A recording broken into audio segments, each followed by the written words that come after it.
One topic that seems to be coming up a lot is the concept of metabolic adaptation. Now, for those of you who don't know what it is, it's where your body has adapted to very low calories and excessive exercise. Now, they don't always go together. There are a lot of people that eat just very low calories and don't exercise. There's other things we can do.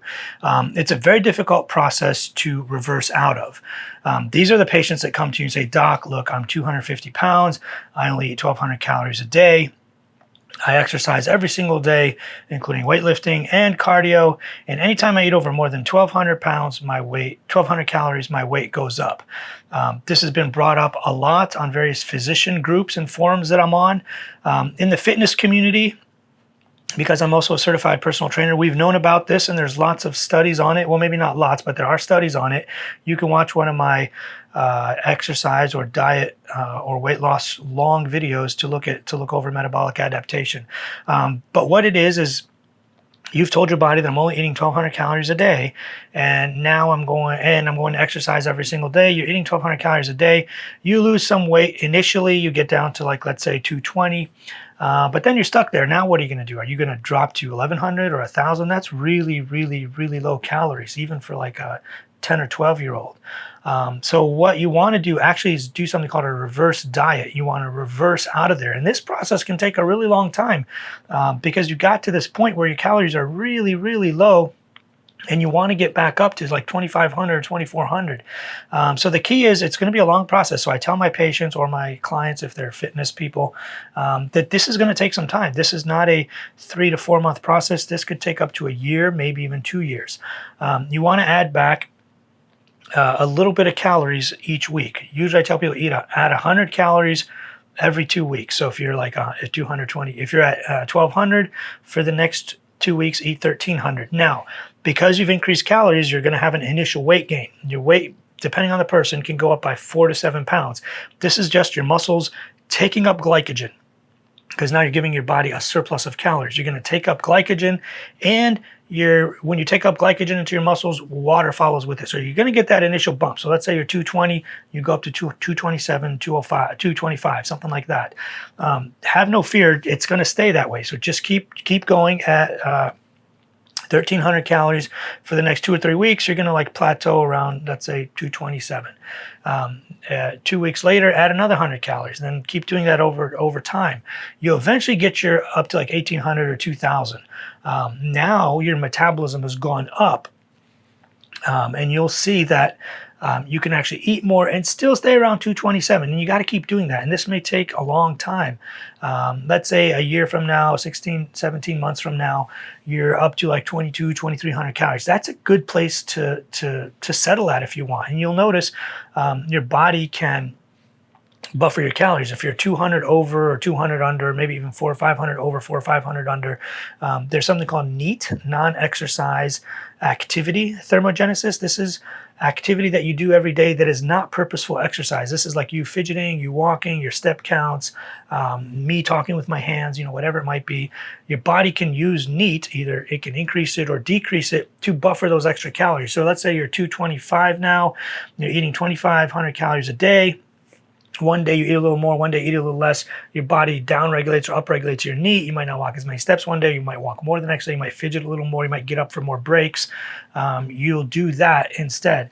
The studies they've done on the Biggest Loser contestants, they found because they diet and exercise so hard for 3 months straight, their metabolism goes way, way down. They lose like, 100 pounds, 150 pounds, whatever it is, in a matter of 3 months because they're exercising 8 hours a day. They're eating 1,200, maybe 1,300 calories a day.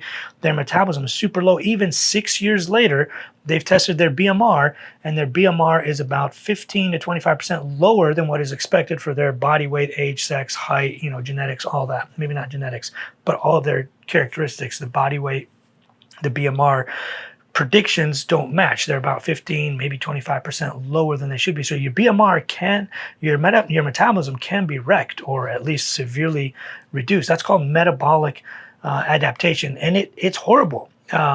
When you're in that place, when you're eating 1,200 calories a day, you're like, Doc, I'm stuck at 174. I don't know what to do. I can't get down.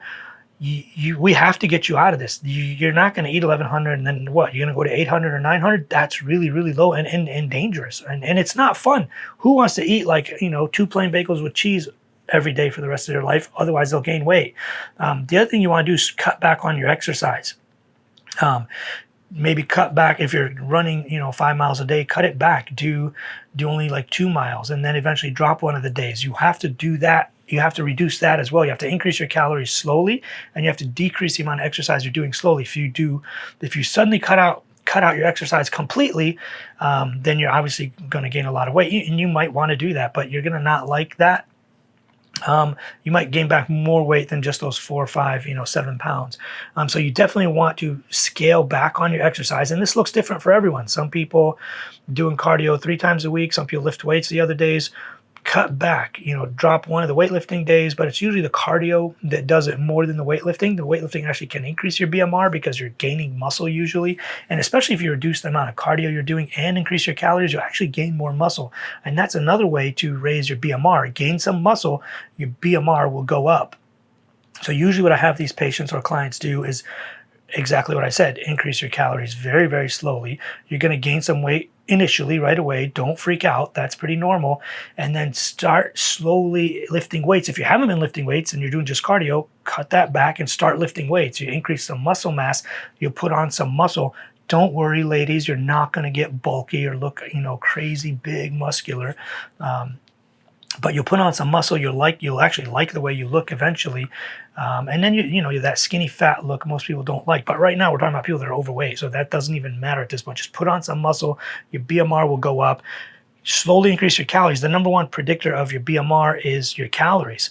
Also, make sure you get enough sleep. People are sleep deprived. Their cortisol levels go up, which is a stimulant to actually put on muscle or put on fat. Or weight gain, whatever you want to call it. But these are some simple things you can do. A lot of people say, well, the calories in, calories out model didn't work for me. I did that for a long time and I'm 30, 60 pounds overweight and, I don't know what to do anymore. I run every day and I eat barely anything. Well, you have a wrecked metabolism. Calories in, calories out always works. It's one of the laws of thermodynamics. You can't break that law. But our bodies are complicated. There's hormones involved. There's medical conditions involved.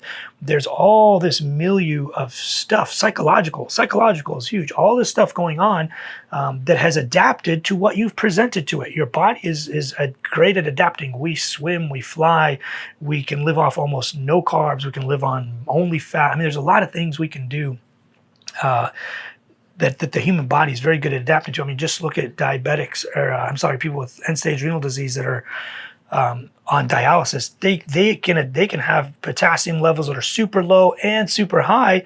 They don't die. Where you take a normal person who's not used to that and you increase their potassium, they can die or drop it real low. They go into cardiac arrhythmias. So the human body is super good at adapting. The key is we have to not let it adapt to things that are just not going to work long term. You can't run every day for the rest of your life and eat only 800 to 1200 calories a day for the rest of your life. That's just not doable. What are you going to do when you're 50 or 60 or 70 or 80? You cannot maintain that, and then you'll gain weight if you're not. So we have to break that cycle. And the easiest way to do it, like I said, add 100 calories every 2 weeks, or even slower if you want to. And then if you're doing well, maybe make it 150 the next 2 or 3 weeks. But just slowly increase your calories. You're going to gain some weight initially. And you might want to put on 10 pounds, whatever it might be. But just get up to like 2,500 calories or 2,600 calories a day. And then we want to lose weight from there. Now, if you cut to 2,200, weight starts coming off. And you'll see some people actually, because they're so metabolically adapted, if they're eating 800 calories a day and you tell them to eat 1,200, they may actually drop some weight. Or they're at 1,200, you tell them to eat 1,500, they may drop some weight. I had a friend of mine who trains with me. He was eating like 1,200 to 1,400 calories a day, super skinny, 160 pounds, metabolically adapted to it, very athletic, very thin. He has the opposite problem. That he was very, very thin. He wanted to put on muscle, and he couldn't put on muscle. He was working out, couldn't put on muscle. The number one anabolic signal to gain weight is calories, and make sure you get enough protein. So we slowly added calories till he was up to about 2,800. Put on like 20 pounds of muscle. He went from about 160 pounds to 189. Super muscular, put on a little bit of fat that we were able to shave off a little bit by going to 2,500 calories. The fat came off. He looked shredded. The key for females is make sure they're getting enough protein. Most of my female patients, when they show me their logs or they tell me what they're eating, they're getting like 30, maybe 40 grams of protein a day. Protein in and of itself stimulates first of all, muscle retention, which is great for BMR and increasing your metabolism. Second of all, increases fat loss. Second of all, it's very satiating. You feel full. You don't want to eat as much and you feel great. So definitely make sure you're getting enough protein. You need to eat about 1 gram of protein per pound of lean body mass. Now, for most females, that's between like 80 up to maybe 140. For most men, it's between 120, maybe up to 180. Your mileage may vary. You might find that you like a little more, or you could get away with a little less, but somewhere around that range. We usually say about 0.7 up to like 1.6 grams of protein per day per pound of lean body mass. If you know your body fat percentage, you can just look at those pictures and you can tell I'm about 25%, I'm 200 pounds, so that's 50 pounds of fat, so I'm about 150 pounds of lean mass. So you need 150 grams of protein a day for that person. But just do some basic calculation. You don't have to be perfect. It just has to be a lot more protein than you're eating now. But those are some simple tricks and techniques to get your metabolism back to normal. And this is a long haul. This is not a 3 to 4 or 5 month process. I'm telling you, this is going to take a year, maybe more, usually 2 years. But just do it. You'll get your metabolism back up to normal. Your hormones will be in balance. Your testosterone will go up, even for ladies. Your testosterone will go up. Your BMR will go up. You'll put on a little bit of muscle, which will help your BMR. You'll start eventually losing weight when you cut to just 2,400 calories, or maybe 2,200, or maybe just 1,800. Depends on kind of where you end up. If you end up at 2,200 and you cut to 2,000, you're going to be losing weight slowly but surely. The key with weight loss is to keep your calories as high as possible while still losing weight. I have a lot of patients that are like 350 pounds.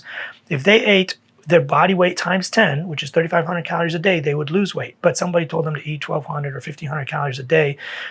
Now they're 350 pounds, they get down to like 2,260, and now they're stuck at 1,500 calories a day. What do? You just keep reducing it? No. So you want to eat as many calories. That's how you wreck your metabolism. You want to eat as many calories as you can while still causing weight loss. And that's usually, for most people whose metabolism is pretty normal, about your body weight times 10. For some people, it might be 9. For some people, it could be 11 or 12, depending on how muscular you are, how much more lean mass you have. But somewhere in that range is what works for most people. Make sure you get enough protein. Number 1 is calories. Number 2 is protein. Then lifting weights. Then after that is probably sleep. After that, take care of your medical conditions that you have.